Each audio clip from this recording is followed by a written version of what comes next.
మీన రాశి. ఉమ్, మీన రాశిలోకి వచ్చేసరికల్లా ఆదాయం 5, ఖర్చు 5, ఓకే. రాజ్యభుజ్యం 3, అవమానం 1. ఓకే. వీళ్ళకి కూడా ఏలినాటి శని ప్రభావం వల్ల వీళ్ళకి కూడా అనుకూలంగా అంత విధానం కాకుండా ఉమ్, తప్పకుండా యావరేజ్గా వెళ్ళిపోతుంది.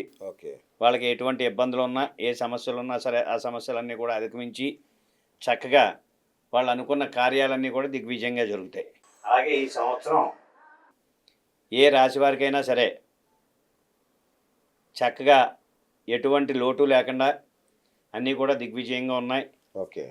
ఎటువంటివి మీరు దగ్గరున్న వాళ్ళు ఎవరైనా చెప్తే కనుక మీరు భయపడకుండా, ఆ, షష్టగ్రహ కూటమి వస్తుంది దానివల్ల లేకపోతే దీనివల్ల అన్నది మీరు ఏది భయపడకుండా చక్కగా మీరు అన్నీ కూడా అధిగమించి ఈ సంవత్సరం ఉగాదికి అందరూ కూడా నవ్వులతో, హరివిల్లులతో, మీ ఇల్లు కళకళలాడుతూ లక్ష్మీ కటాక్షంతో చక్కగా ఉండి అందరూ కూడా ఈ యొక్క ఉగాది పురస్కారాన్ని ఆచరించి ఈ మళ్ళీ వచ్చే ఉగాది పురస్కారం దాకా కూడా అందరూ కూడా సుఖ ఆయుర ఆరోగ్య సంతోషాలతో. సిరి సంపదలతో తొలతూగుతూ ఉండాలని చెప్పి కోరుతున్నాం.